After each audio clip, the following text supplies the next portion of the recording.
Sindifisco Nacional, Sindicato Nacional dos Auditores Fiscais da Receita Federal do Brasil.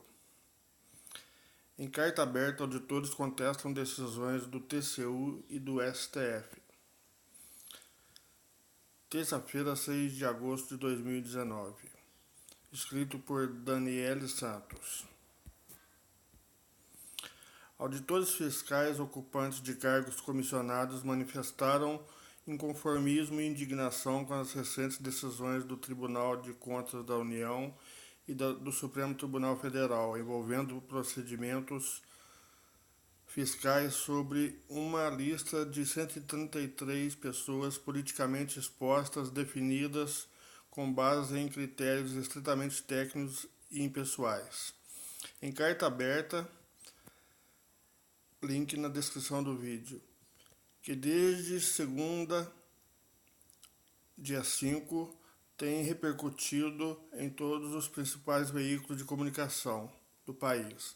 Os auditores pugnam para que o plenário do STF reveja a decisão proferida no inquérito número 4.781, de 1º de agosto de 2019, que impede a atuação da Receita Federal para que possamos continuar atuando de forma republicana em obediência aos preceitos constitucionais e à lei em prol do Estado e da sociedade, e para que o TCU, em suas solicitações e análises, não adote qualquer premissa que possa ainda que indiretamente indicar a não atuação republicana de um órgão com a história da Receita Federal do Brasil.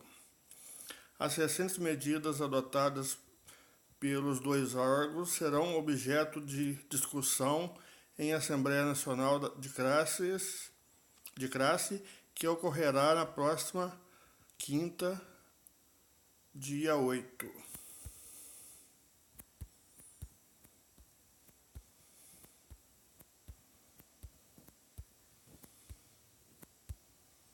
Sindifisco Nacional. Na semana passada, no dia 5 de agosto de 2019, 2 auditores fiscais da Receita Federal foram afastados por ordem do STF. Os 2 auditores estavam efetuando fiscalização de empresas e parentes de ministros do STF.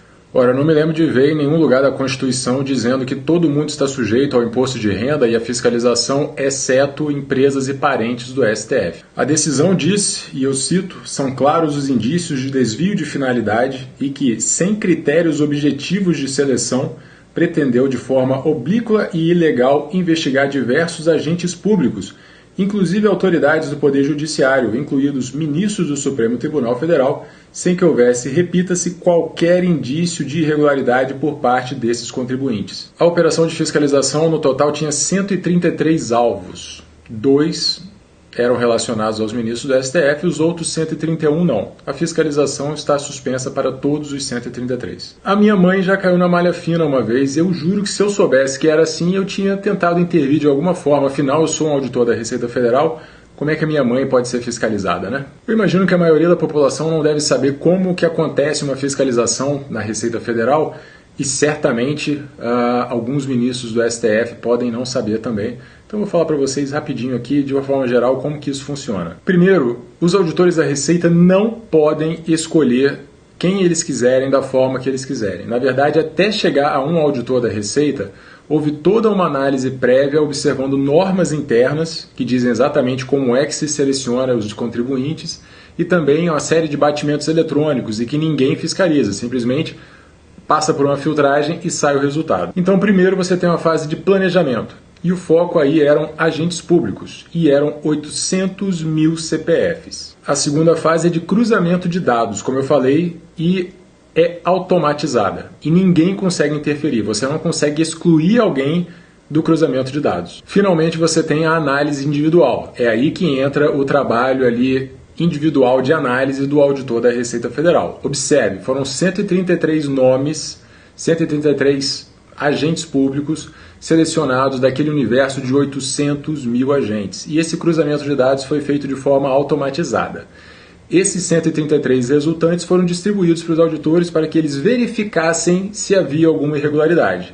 Nenhum auditor pode escolher colocar alguém naquela lista, nenhum auditor pode escolher retirar alguém daquela lista.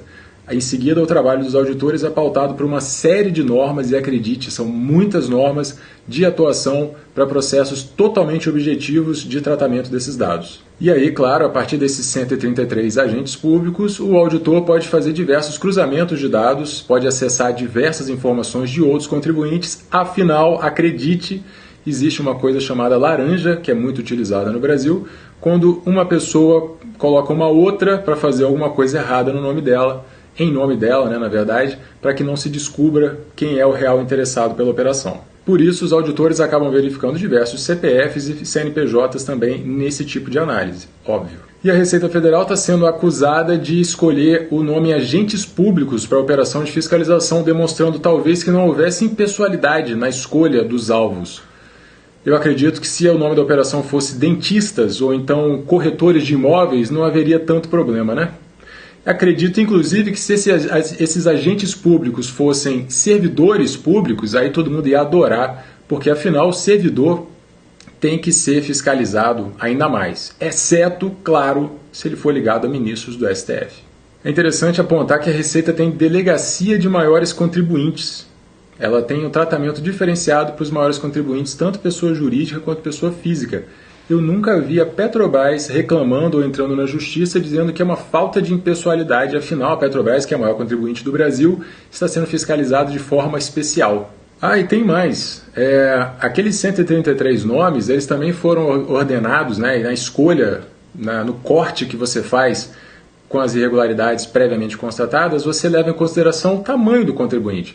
Nós temos uma quantidade limitada de auditores, de servidores, portanto você tem que buscar as maiores irregularidades, os maiores contribuintes, que é de onde vai vir o maior retorno financeiro para a sociedade. E a decisão do STF conclui que a Receita atuou com desvio de finalidade por ter selecionado os maiores patrimônios e rendimentos de agentes públicos. Ou seja, diz escancaradamente que a Receita está errada porque foi atrás dos maiores patrimônios e rendimentos. Então, nós nos enganamos, a lei não se aplica a todos, a gente não vive numa democracia, não existe separação de poderes e não existe impessoalidade. Você deve fiscalizar todo mundo, desde que não seja amigo, parente ou empresa de pessoas muito importantes no cenário político nacional. As pessoas politicamente expostas deveriam ter um trabalho separado, maior de fiscalização, uma transparência maior, um jogo aberto para com a fiscalização da Receita Federal e dos outros órgãos públicos, porque elas não só são agentes públicos, mas elas controlam o destino da nação, seja financeiro, jurídico ou legislativo. Todos eles tinham que ter as suas finanças escancaradas para que a gente tivesse certeza sempre de que estão fazendo a coisa certa com o nosso dinheiro. E infelizmente esse não é o caso. Se você também acha um absurdo o que está acontecendo com a Receita Federal, por favor me ajuda a espalhar essa mensagem. Obrigado.